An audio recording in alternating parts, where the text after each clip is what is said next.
Hi there, welcome back. I'm still Christy, that's still Alonso, that might be Matt.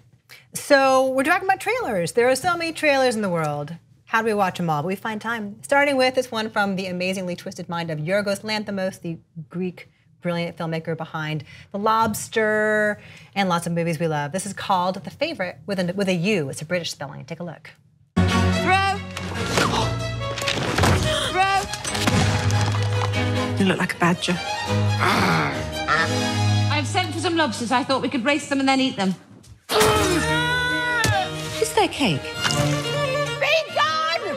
Let's shoot something. I should have you stripped and whipped. I'm waiting. We want something dramatic. How dare you!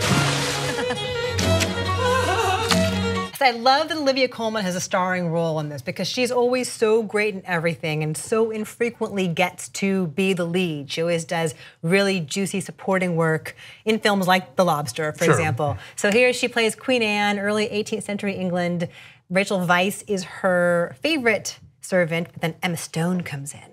I thought it was the other way around. I thought Emma Stone was like her really good friend, and then Rachel Weisz's character comes in.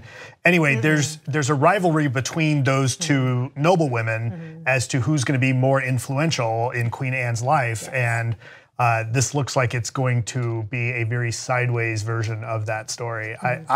Look, I love Lanthimos. I love Lobster is one of my favorite movies of the last 10 years. I'm really excited because it's going to be twisted. It's going to be dark and funny and twisted and awesome. You had me at Lanthimos and those three actresses, so it's like, yes, I'm in, whatever. Right, let's see it. Yeah, Nicholas Hoult is also in it. So that comes out November 23rd. Yeah, his take on what would look like a very stuffy period costume drama has got to be inspired and twisted and weird. So we will check back with that one for you. Also coming up, The Bookshop. Take a look. Thank you so much for coming. But the fact is, many of us are not at all convinced by the sudden transformation of the old house into a shop. It should be a local art center. You do understand, don't you? Dear madam, no one has plucked up courage enough to sell books in this forsaken coin of the world. My first customer. He so jealously guards his privacy after the tragic death of his beloved wife. Lolita. This book is already famous. So this is from Catalan filmmaker Isabel Coixet. Coixet. Yeah, it's not Coixet, she's not French, she's Catalan. And it is based on a novel, and it played at Berlin and got very mixed reviews out of Berlin. Yeah.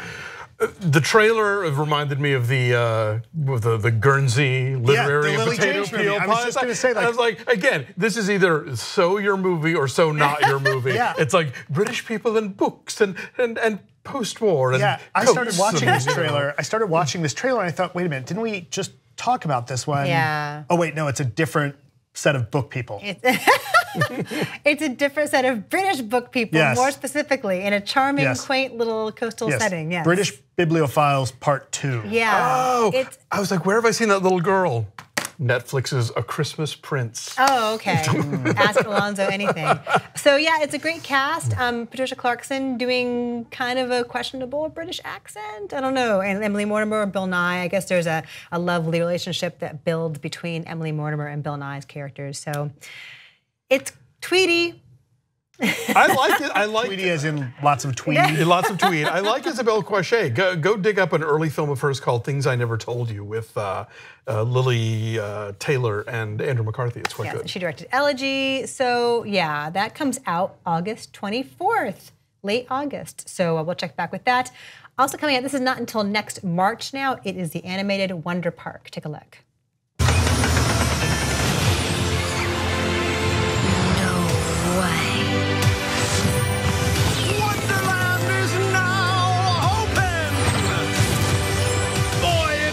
A great day. 1, 2, 3, North. You might want to hold on.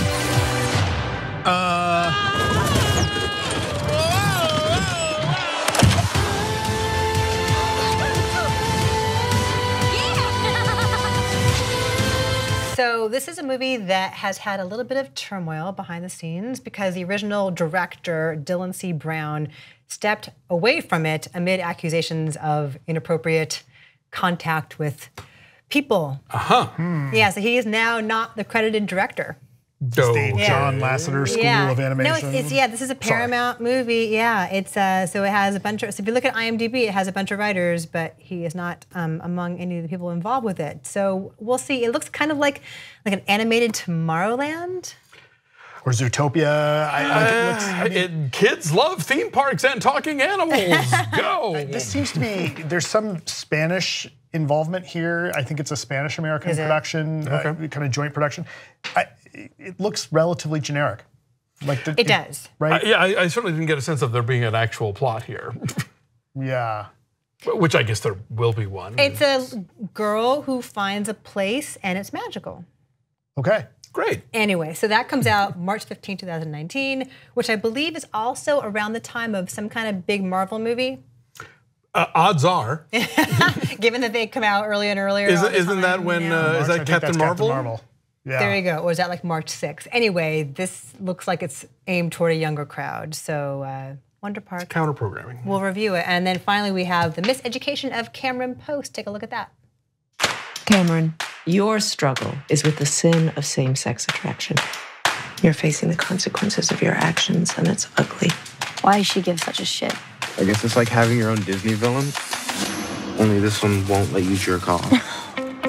You don't really seem like the kind of person that'd be here. We didn't have a choice. Did you? Then couldn't we just walk off? And go where?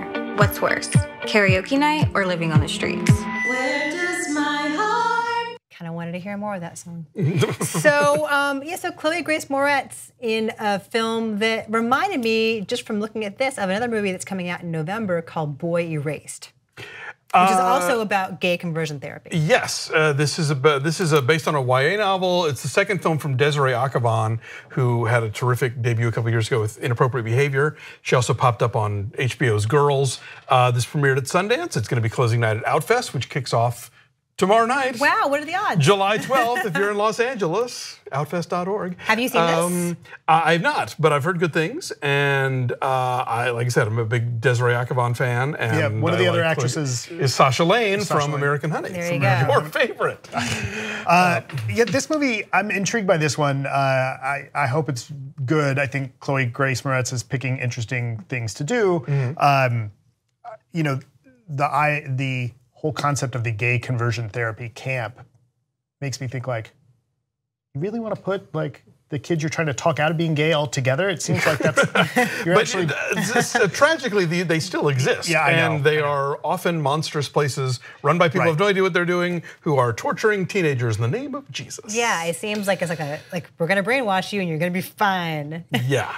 No, this, I mean, it's gross, and it is. They're fun and fundamentalism. They're illegal in some places, but not everywhere. And I mean, there was a horrifying 2020 report last year from somebody who had been to one. So I mean, like, it's I'm glad the movies like this sort of exist. Let people know, yeah, this is really a thing, and they're monstrous and stupid and don't do anything. Yeah, it's a great cast. Besides Chloe Grace Moretz, who, as you say, picks interestingly, Jennifer Ely is the woman in charge of it. Quinn Shepard, who wrote and directed and like edited and stars in what's it called, Blame. Oh, right. She was so great in that. And the guy from the Newsroom, John Gallagher Jr. And Owen Campbell, who was in As You Are and Super Dark Times. So a good young cast. We'll review all these films coming up. We've got more movie news for you and a review of Skyscraper eventually. So stick with us.